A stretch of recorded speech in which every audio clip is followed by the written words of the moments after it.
Hey again, one more today, and then I'm going to do some work, and I've got to go up to a little place called Bantry in a couple of hours, so I've got to get ready for that.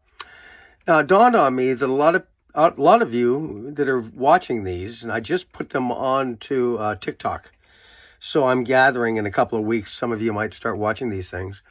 Some of you might already be contemplating a novel or working on a novel. And one of the things I talked to you about was doing a chapter breakdown, which is also called a beat sheet.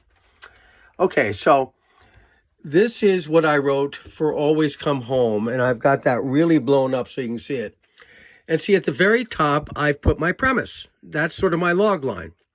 And I'm not going to read it. You can read it. But I always have that in front of me. Anytime I'm writing something, I do that at the top of almost every document. And if I get lost, I go back to that.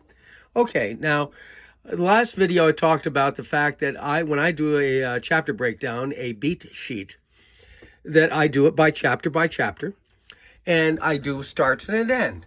So now I've changed this, okay? This was an early beat sheet. But it starts in the psych unit here, and it's about an envelope that he receives. I'm not going to go into details, but I know what that's about. So it's the chapter is about this, and it starts there. It ends. He opens the envelope. He's confronting the death of his dad and mom, but it's not stated. So you know when he reads it, there's something wrong. It's written in this case. It was written in the first person. That's what I thought. He really believes that he has killed his mother. Now again, I changed things around significantly. But the dramatic question. This is the start of it. Did David kill his mother? And that's in the first section of the book. David plans here. Remember I talked about plan? Silence is my friend. By staying silent, I can take care of myself. Which is wrong. If you got a problem, in this case, David is going to be confronted with the fact that he stole $3 million, and has got major problems, or so other people think. It's all lies. What do? Remain silent? No, you go look for help. That's what you do. But that's the dramatic question for the first chapter. And the whole idea, when I was planning this, I needed to create a lot of tension or people weren't going to read it. So, I mean, the dramatic, did I kill my mother? Do you believe that? Maybe you do. You're going to keep reading or watching a film. Now, speaking of films, I think I mentioned that I used to teach undergraduates at National University of Ireland, Maynooth, screenwriting, okay? And it was a great course. I did it for 3 years, I think. Second-year students. It was a 3-year course and second-year students. And this is how I always started. And I'm going to explain why. This was the first lecture. It was the very beginning of the first lecture. You're going to recognize this instantly. What's that? Now, the reason why I'm sharing this at all is this. Whether you're writing a screenplay, or whether you're writing a novel, or even a piece of nonfiction, or poetry, or whatever, you want people to dive into your world. And look what the writer and the director and the cinematographer have done. And the people who edited this. You're immediately transported back to the early 1900s. The title, yeah, of course, it's the Titanic. Okay? And as you go through this thing, and I'm going to just skip through it. Okay, so now we know we're underwater. We know instantly we're diving on the Titanic. Yeah?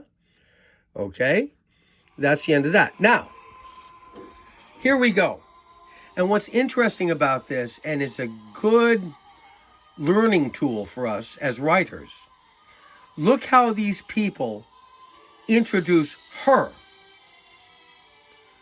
Doesn't she look like a strong woman? We know instantly that these people are rich. They've got a chauffeur in this beautiful, beautiful limousine. We know it's exciting. Look at all the people. And you can write that in a novel. You can write all of this. And that's it. That's all I wanted to point out. When you start something, think about when you go into a bookstore and I'm just going to get rid of this thing. Yeah. Think about how you go into a bookstore and you pick up a book. What do you look at first? You look at the cover and you look at the title.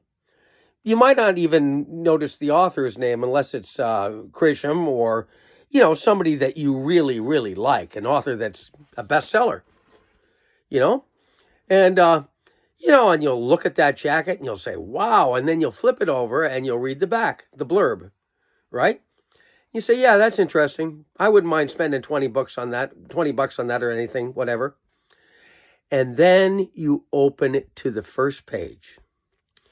And as a writer, and think about it, here's how we all buy books, most of us anyway. I'll read the first 2 sentences.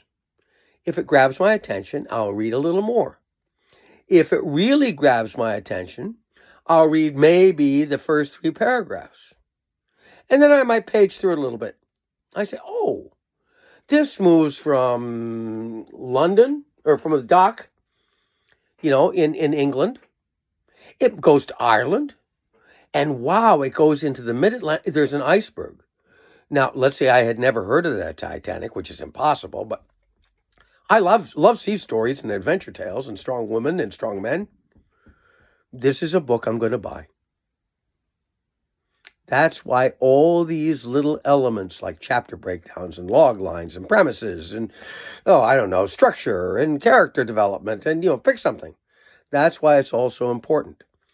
Because when you finally pick up your pen or sit at your laptop or whatever and start writing the first draft of your novel, you need to know exactly the first 2 lines that you're going to use to suck your readership in, or your viewership, your cinema going,